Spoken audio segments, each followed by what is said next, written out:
Hi hello good morning, welcome back to my YouTube channel. ಇವತ್ತಿನ ವ್ಲಾಗ್ನ ಕೂಡ ಶುರು ಮಾಡ್ತಾ ಇದ್ದೀನಿ. ಇವತ್ತು ನೋಡ್ತಾ ಇರ್ಬೋದು ಅಕ್ಕಿ ಪಕ್ಷಿಗಳು ಎಷ್ಟು ಸೌಂಡ್ ಮಾಡ್ತಾ ಇದೆ ಅಂದರೆ, ಬೆಳಗ್ಗೆ ಸ್ವಲ್ಪ ಬೇಗ ಎದ್ದು ಹೊರಗಡೆ ಬಂದರೆ ಗಿಡದಲ್ಲಿ ಮರದಲ್ಲಿ ಅಕ್ಕಿ ಪಕ್ಷಿಗಳದ್ದೇ ಅವಾಗಿರುತ್ತೆ. ಸಿಕ್ಕಾಬಿಟ್ಟೆ ಸೌಂಡ್. ಆ ಸೌಂಡ್ಗೆ ಒಂಥರ ಬೇರೆ ಏನು ಮ್ಯಾಚೇ ಮಾಡೋಕ್ಕಾಗಲ್ಲ, ಆ ಥರ ಒಂದು ಸೌಂಡು. ನ್ಯಾಚುರಲ್ ಪಕ್ಷಿಗಳು ಕಲರವ ಏನು ಚೆನ್ನಾಗಿರುತ್ತೆ ಅಂತೀರಾ. ಬೆಳಗ್ಗೆ ಹೊತ್ತು ತುಂಬಾ ಚೆನ್ನಾಗಿರುತ್ತೆ. ಸೊ ಇವತ್ತು ನಾನು ಕೂಡ ಸ್ವಲ್ಪ ಬೇಗ ಇದ್ದಿದ್ದೀನಿ. ಏನಕ್ಕಪ್ಪ ಅಂದರೆ ಅಮ್ಮ ಮನೇಲಿಲ್ಲ, ಸ್ವಲ್ಪ ಕೆಲಸ ಇದೆ ಅಂತ ಒಂದು ಹತ್ರ ಹೋಗಿದ್ದಾರೆ. ಹಾಗಾಗಿ ಇವತ್ತು ಬೆಳಗಿನ ಕೆಲಸ ಎಲ್ಲ ತಿಂಡಿ ಅಡುಗೆ ಮನೆ ಕೆಲಸ ಎಲ್ಲನೂ ನಂದೇನೆ. ಹಾಗಾಗಿ ಇವತ್ತು ಸ್ವಲ್ಪ ಬೇಗ ಎದ್ದೇಳೋಣ ಅಂತ ಎದ್ದು ಕೆಲಸಗಳನ್ನ ಶುರು ಮಾಡ್ಕೊಂಡಿದ್ದೀನಿ. ಬೆಳಗ್ಗೆ ತಿಂಡಿಗೆ ರೆಡಿ ಮಾಡ್ತಾಯಿದ್ದೀನಿ. ತಿಂಡಿಗೆ ಇಡ್ಲಿ ಮತ್ತು ಚಟ್ನಿ ಮಾಡೋಣ ಅಂತ ರೆಡಿ ಮಾಡ್ಕೊಳ್ತಾ ಇದ್ದೀನಿ. ಇಡ್ಲಿ ಮಾಡಿದ್ದೆ, ಸ್ವಲ್ಪ ದಿನ ಆಯಿತು, ಹಾಗಾಗಿ ಇಡ್ಲಿ ಮಾಡೋಣ ಅಂತ ಇಡ್ಲಿ ಮಾಡೋಕ್ಕೆ ರೆಡಿ ಮಾಡ್ತಾಯಿದ್ದೀನಿ. ಮುಂಚೆ ಅಂದರೆ ನನಗೆ ಇಡ್ಲಿ ಅಂದ್ರೇ ಅಷ್ಟು ಇಷ್ಟ ಆಗ್ತಾ ಇರಲಿಲ್ಲ.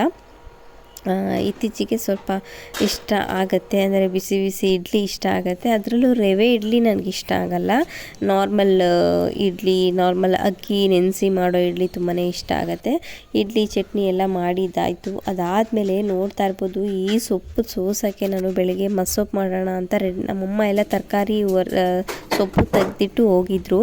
ನಮ್ಮಮ್ಮ ಕೋಳಿಗೆ ಹಾಕ್ಲಿ, ಅದೆಲ್ಲನೂ ಕೊಳ್ತೋಗಿದೆ ಕೆಟ್ಟೋಗಿದೆ, ಕೋಳಿಗೆ ಹಾಕ್ಲಿ ಅಂತ ತೆಗೆದಿಟ್ಟು ಹೋಗಿದ್ದಾರಂತೆ. ನನಗೆ ಗೊತ್ತು ಸಾಂಬಾರು ಮಾಡಲಿ ಅಂತ ತೆಗೆದಿಟ್ಟು ಹೋಗಿದ್ದಾರೆ ಅಂದ್ಕೊಂಡು ಅದನ್ನೆಲ್ಲ ಸೋಸ್ಕೊಳ್ಳೋಣ ಅಂತ ಕೂತ್ಕೊಂಡ್ರೆ, ಆ ಸೊಪ್ಪು ಅಷ್ಟರಲ್ಲಿ ನನಗೆ ಒಂದೂವರೆ ಗಂಟೆ ತೊಗೊಂಡಿದೆ. ಯಾಕಪ್ಪ ಅಂದರೆ ಅದೆಲ್ಲನೂ ಫುಲ್ಲು ಹಾಳಾಗೋಗಿದೆ, ಸೊಪ್ಪೆಲ್ಲನೂ ಕೊಳ್ತೋಗಿದೆ.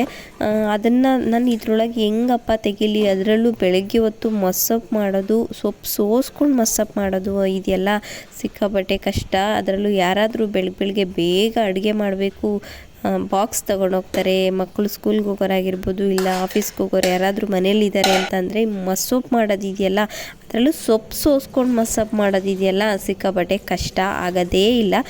ಹಿಂದಿನ ದಿನ ನೈಟೇ ಸೊಪ್ಪೇನಾದರೂ ಸೋಸಿಟ್ಕೊಂಡು ಬೆಳಗ್ಗೆ ಸಾಂಬಾರು ಮಾಡೋದಾದರೆ ಮಾಡಿಬಿಡ್ಬೋದು. ಈ ಬೆಳಗ್ಗೆ ಎದ್ದು ಸೋಸ್ಕೊಳ್ಳೋದಿದೆಯಲ್ಲ ಆಗೋದೇ ಇಲ್ಲ. ನಾನು ಗೊತ್ತಿಲ್ಲ ನನಗೆ, ಅಂದರೆ ಇದ್ರೊಳಗೆ ತೆಗೆದುಕೊಂಡು ಒಳ್ಳೆಯದೆಲ್ಲ ಮಾಡಲಿ ಅಂತ ಇಟ್ಟೋಗಿದ್ದಾರೆ ಅಂತ ಅಂದ್ಕೊಂಡು ಎಲ್ಲನೂ ಸೋಸ್ಕೊಂಡು ಕೂತ್ಕೊಂಡ್ರೆ ಒಂದು ಹಿಡಿಯುವಷ್ಟು ಸೊಪ್ಪು ಸಿಕ್ತು ನನಗೆ. ಅದರೊಳಗೆ ಒಳ್ಳೆ ಸೊಪ್ಪು, ಅದನ್ನು ಸೋಸೋ ಅಷ್ಟರಲ್ಲಿ ಒಂದೂವರೆ ಗಂಟೆ ತೊಗೊಂಡೆ. ಅದಾದಮೇಲೆ ಫೈನಲಾಗಿ ಸೊಪ್ಪು ಸಾಂಬಾರನ್ನ ಮಾಡಿದೆ. ಸೊಪ್ಪು ಸಾಂಬಾರು ತುಂಬಾ ಚೆನ್ನಾಗಿ ಬಂದಿತ್ತು. ಮಸ್ಸೊಪ್ಪು ಮಸ್ಕಾಯಿ ಅಂದರೆ ನಮ್ಮ ಕಡೆ ಸಿಕ್ಕಾಪಟ್ಟೆ ಫೇಮಸ್ಸು. ಲೇಬರ್ಸ್ ಏನಾದರೂ ಬಂದಾಗ ಜಾಸ್ತಿ ಈ ಥರ ಸಾಂಬಾರುಗಳನ್ನೇ ಮಾಡೋದು ನಮ್ಮ ಕಡೆ ಸೈಡು. ಮನೇಲಿರುವಾಗ್ಲೂ ನಾರ್ಮಲ್ ಯಾರೂ ಇಲ್ಲ, ಲೇಬರ್ಸ್ ಯಾರೂ ಇಲ್ಲ ಅಂದ್ರೂ ಈ ಥರ ಸಾಂಬಾರುಗಳನ್ನೇ ಮಾಡ್ತೀವಿ. ಜಾಸ್ತಿ ಮಾಡೋದು ಇದೇ ಸಾಂಬಾರುಗಳನ್ನೇ ನಮ್ಮೂರ ಕಡೆ. ಸೊ ನನಗೂ ಸ್ವಲ್ಪ ಹುಷಾರಿಲ್ಲ, ನನ್ನ ವಾಯ್ಸ್ ಆಚೆ ಈಚೆ ಆದರೆ ಸ್ವಲ್ಪ ಅಡ್ಜಸ್ಟ್ ಮಾಡ್ಕೊಳ್ಳಿ. ಅದಾದಮೇಲೆ ಮುದ್ದೆ ಮಾಡೋಣ ಅಂತ ಮುದ್ದೆ ಮಾಡ್ತಾಯಿದ್ದೆ. ಈ ಮುದ್ದೆ ಕೋಲೇನಿದೆ, ನಮ್ಮ ಅತ್ತೆ ಅಂದರೆ ನಮ್ಮ ಅಕ್ಕವ್ರ ಅತ್ತೆ ಏನಿದ್ದಾರೆ ಅವರು ನನಗೆ ಅಂತ ನಾನು ಹೇಳಿ ಬಂದಿದ್ದೆ. ನನಗೆ ಅವ್ರ ಮನೇಲಿ ಮಾಡ್ತಾಯಿದ್ರು, ಚಿಕ್ಕ ಕೋಲಿಟ್ಕೊಂಡು ಈ ಥರ ಮುದ್ದೆ ಮಾಡ್ತಾಯಿದ್ರು. ನಮ್ಮ ಮನೇಲಿ ನಮ್ಮಮ್ಮ ಸ್ಪೂನಲ್ಲೇ ಮಾಡೋದಾಯಿತು, ನನಗೂ ಸ್ಪೂನಲ್ಲೇ ಒಂದು ಮುದ್ದೆ ಆ ಥರದ್ದೇನಾದರೂ ಮಾಡೋದು ಕಲ್ತಿದ್ದೀನಿ. ಈ ಮುದ್ದೆ ಕೋಲಲ್ಲಿ ಮುದ್ದೆ ಮಾಡೋದೆಲ್ಲ ಬರಲ್ಲ ನನಗೆ. ಹಾಗಾಗಿ ಚಿಕ್ಕ ಮುದ್ದೆ ಕೋಲಿತ್ತಲ್ವ ಚೆನ್ನಾಗಿರುತ್ತೆ ಅಂದ್ಕೊಂಡು ನನಗೂ ಒಂದು ಈ ಥರದ್ದು ಮಾಡಿಸ್ಕೊಡಿ ಅಂತ ಹೇಳಿದೆ. ನಮ್ಮ ಅತ್ತೆ ಅದ್ರ ಜೊತೆಗೆ ಮುದ್ದೆ ಮಾಡೋದು ಕೂಡ ತಂದು ಕೊಟ್ಟಿದ್ದಾರೆ. ಅದೆರಡನ್ನೂ ತಂದು ಕೊಟ್ಟರು. ತುಂಬಾ ಚೆನ್ನಾಗಿದೆ. ಮುದ್ದೆ ಮಾಡೋಕ್ಕೆ ಯಾರಾದರೂ ರೌಂಡ್ ಶೇಪ್ ಮುದ್ದೆ ಮಾಡೋಕ್ಕೆ ಬರಲ್ಲ ಅಂದರೆ ಆ ಥರದನ್ನ ತೊಗೊಂಡ್ರೆ ಈಸಿಯಾಗಿ ರೌಂಡ್ ಆಗುತ್ತೆ, ಚೆನ್ನಾಗಿರುತ್ತೆ. ಮತ್ತು ಮುದ್ದೆ ಕೋಲು ಅಷ್ಟೇ ಚಿಕ್ಕ, ಅಂದರೆ ಒಂದು ಮುದ್ದೆ ಮಾಡೋಕ್ಕೆ, ಎರಡು ಮುದ್ದೆ ಮಾಡೋಕ್ಕೆ ಚಿಕ್ಕ ಕೋಲು ಚೆನ್ನಾಗಿ ಹಿಂಗೆ ಮಾಡ್ಬೋದು. ನಾನು ಏನಂದರೆ ಅನ್ನದ ಸ್ಪೂನು ಈ ಥರ ಸ್ಪೂನ್ಗಳನ್ನ ತೊಗೊಂಡು ಈ ಥರ ಮುದ್ದೆನ ತಿರ್ಕೊಳ್ತಾ ಇದ್ದೆ. ತಿರುಗೋದ್ರಲ್ಲಿ ಕೈ ಸಿಕ್ಕಾಬಟ್ಟೆ ಬಬ್ಬೆ ಬಂದಂಗೆ ಆಗ್ತಾಯಿತ್ತು. ಅದು ಪೇಯ್ನಿಗೆ ಆ ಎಡ್ಜಿಂಗ್ ಇಟ್ಕೊಳ್ತೀವಲ್ಲ ಅದು ನೋವು ಬರ್ತಾಯಿತ್ತು. ಮುದ್ದೆ ಕೋಲಾದರೆ ಅಷ್ಟು ನೋವು ಬರಲಿಲ್ಲ ನನಗೆ ಇವತ್ತು ಮಾಡಿದ್ರಿಂದ. ಇದೇ ಫಸ್ಟ್ ಟೈಮ್ ನಾನು ಅದನ್ನು ಯೂಸ್ ಮಾಡಿದ್ದು. ಹಾಗಾಗಿ ಅದೆಲ್ಲ ಮುದ್ದೆ ಅಂದರೆ ಕೆಲಸ ಮಾಡಿದ್ದು ಅಡುಗೆ ಮಾಡಿದ್ದೆಲ್ಲನೂ ಆಯಿತು. ಅದಾದಮೇಲೆ ಮನೆ ಕ್ಲೀನ್ ಮಾಡ್ಕೊಳ್ಳೋಣ, ಅಂದರೆ ಮನೆ ಅಂತ ಅಂದರೆ ಮನೆ ಅಲ್ಲ, ಇದೇ ಕಿಚನ್ ಕೌಂಟ್ರು ಎಷ್ಟೇ ಕ್ಲೀನ್ ಮಾಡಿದ್ರೂ ಅಷ್ಟೇ ಗಲೀಜಾಗೋದು ಅಂದರೆ ಅಡುಗೆ ಮನೆ. ಅದನ್ನೇ ಸ್ವಲ್ಪ ಬಾಕ್ಸ್ಗಳೆಲ್ಲ ಒರೆಸ್ಕೊಳ್ಳೋಣ ಅಂತ ಒರೆಸ್ಕೊಳ್ತಾ ಇದ್ದೆ. ಕೆಳಗಡೆ ಅಂದರೆ ಚಿಮ್ನಿ ಏನು ಹಾಕಿಲ್ಲ ಅಲ್ವಾ, ಹೊರಗಡೆ ಹೋಗಲ್ಲ.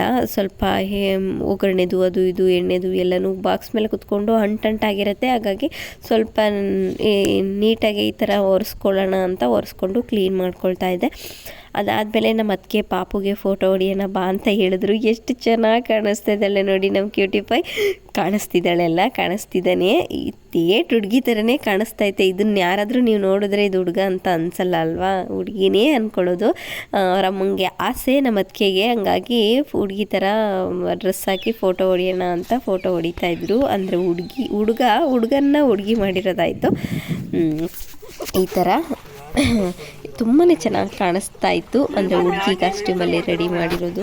ಅವರಮ್ಮಂಗೆ ಖುಷಿ, ಅಟ್ಲೀಸ್ಟ್ ಹುಡುಗ ಆಗಿದೆ, ಹುಡುಗಿ ಥರ ಫೋಟೋ ಹೊಡೆದು ನೋಡಿ ಖುಷಿ ಪಡೋಣ ಅಂತ ರೆಡಿ ಮಾಡ್ತಾಯಿದ್ರು.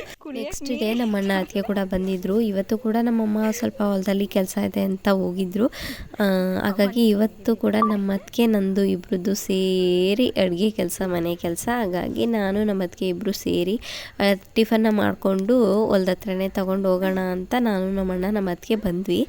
ಅಂದರೆ ನಮ್ಮಮ್ಮ ನಮ್ಮ ಅಪ್ಪ ಬಂದುಬಿಡ್ತಾರೆ ವಾಪಸ್ಸು, ಬಿಸಿಲಲ್ಲಿ ಕೆಲಸ ಆಗಲ್ಲ ಕೆಲಸ ಮಾಡೋಕ್ಕೆಲ್ಲನೂ. ಹಾಗಾಗಿ ಬರ್ತಾರೆ ಅಂತ ಅಂದ್ಕೊಂಡು ಫೋನ್ ಮಾಡಿ ಅಲ್ಲೇ ಇರಿ ಬರ್ತೀವಿ ಅಂತ ಹೇಳಿ ಅಲ್ಲೇ ಇದ್ದರು. ಅಲ್ಲೇ ಹೋಗಿ ತಿಂಡಿ ಎಲ್ಲ ಮಾಡ್ಕೊಂಬರೋಣ ಅಂತ ನಾವು ಅಲ್ಲೇ ಹೋಗಿ ನಮ್ಮಣ್ಣ ಅದಕ್ಕೇನು ಹೊಲ್ದ ಹತ್ರ ಹೋಗಿ ನೋಡಿಕೊಂಡು ತಿಂಡಿ ಮಾಡಿಕೊಂಡು ಬರೋಣ ಅಂತ ಅಂದರು. ಹಾಗಾಗಿ ಎಲ್ಲರೂ ಇಲ್ಲಿಗೆ ತಿಂಡಿ ತೊಗೊಂಡು ಬರ್ತೀವಿ ಅಲ್ಲೇ ಇರಿ ಅಂತ ಹೇಳಿ ಅಲ್ಲಿಗೆ ಫೈನಲಾಗಿ ತಿಂಡಿ ತೊಗೊಂಡು ಬಂದ್ವಿ. ಎಲ್ಲರೂ ಕುತ್ಕೊಂಡು ತಿಂಡಿ ಕೂಡ ಮಾಡ್ತಾಯಿದ್ದೀವಿ. ಇವತ್ತು ಪಲಾವ್ ಮಾಡಿದ್ವಿ. ಪಲಾವ್ ಕೂಡ ತೊಗೊಂಡು ಹೋದ್ವಿ. ಈಗ ಫೈನಲಾಗಿ ತಿಂಡಿ ಕೂಡ ಮಾಡ್ತಾಯಿದ್ದೀವಿ.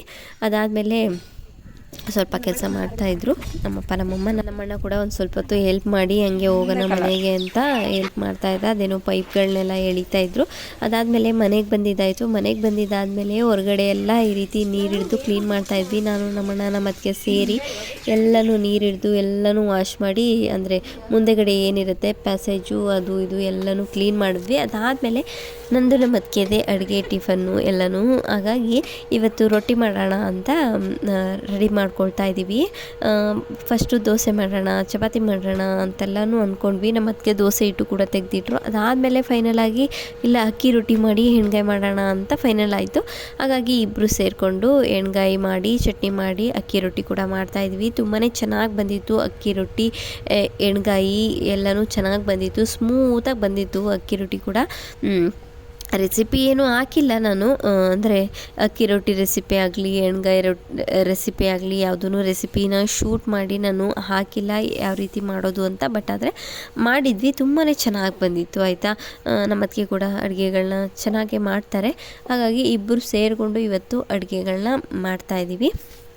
ನನಗೂ ರೊಟ್ಟಿಗಳಂದರೆ ಜಾಸ್ತಿ ಇಷ್ಟ, ಎಲ್ರಿಗೂ ರೊಟ್ಟಿಗಳಂದರೆ ಜಾಸ್ತಿ ಇಷ್ಟನೇ. ಬಟ್ ಮಾಡೋದಿದೆಯಲ್ಲ ಆ ಪ್ರೊಸೀಜರ್ ಸ್ವಲ್ಪ ಕಷ್ಟ ಏನೂ ಆಗಲ್ಲ, ಬಟ್ ತುಂಬ ಟೈಮ್ ಟೇಕಿಂಗು, ಜಾಸ್ತಿ ಹೊತ್ತು ಹಿಡಿಯುತ್ತೆ. ಅದು ಮಾಡೋದು ಇದು ಮಾಡೋದು ಒಸಿಯೋದು ಬೇಯಿಸೋದು ತುಂಬ ಜಾಸ್ತಿ ಟೈಮ್ ತೊಗೊಳುತ್ತೆ ಚಪಾತಿ ಥರ.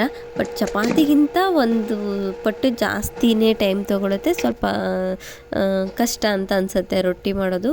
ಯಾವಾಗಲೂ ಪ್ರತಿ ಸರಿ ಏನೇ ರೊಟ್ಟಿ ಮಾಡಿದ್ರು ಇದೇ ಥರ ಅನಿಸುತ್ತೆ ನನಗೆ. ತುಂಬ ಹೊತ್ತು ಜಾಸ್ತಿ ಹೊತ್ತು ಬೇಯಿಸ್ಬೇಕು, ಅದು ಹಸಿಬೇಕು, ಅದೆಲ್ಲ ಮಾಡ್ಕೊಳ್ಬೇಕು.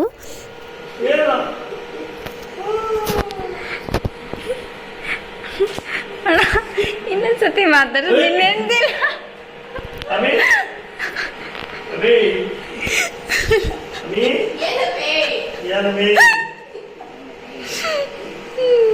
ಮಾಡ್ಕೊಡಮೇ ಯಾಕಂತು ಬೆಳಿಗ್ಗೆಯಿಂದ ವಸಿತಲೇ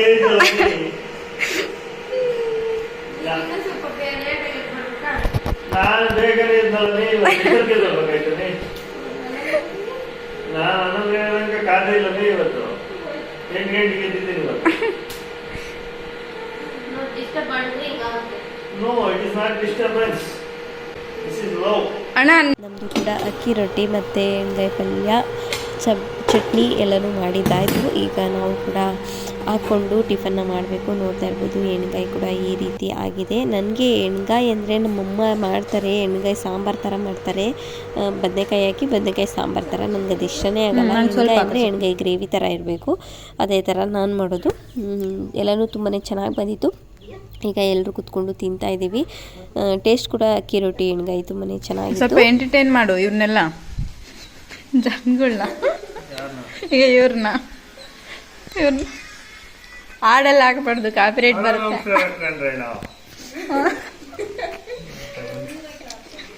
ಅಪ್ಪ ಇಲ್ಲ ಮಾಡು. ನಿಮ್ಮೆಲ್ರಿಗೂ ನಾನು ಬ್ಲಾಗು ಬೋರ್ ಹಿಡಿಬಾರ್ದು ಅಂತ ನಮ್ಮ ಅಣ್ಣನ ತಂದು ಕುಂಟಿಸಿದ್ದೀನಿ. ನಮಸ್ಕಾರ, ಎಲ್ಲ ಚೆನ್ನಾಗಿದ್ದೀರಾ ಅಂತ ತಿಳ್ಕೊತಾ ಇದ್ದೀನಿ. ದಯವಿಟ್ಟು ಹೀಗೆ ಸಪೋರ್ಟ್ ಮಾಡ್ತಾರ್ರಿ, ಸಬ್ಸ್ಕ್ರೈಬ್ ಮಾಡ್ತಾರ್ರಿ, ಹಂಗೆ ಒಂದೊಂದು ಲೈಕ್ ಮಾಡ್ತಾರೆ. ಧನ್ಯವಾದಗಳು.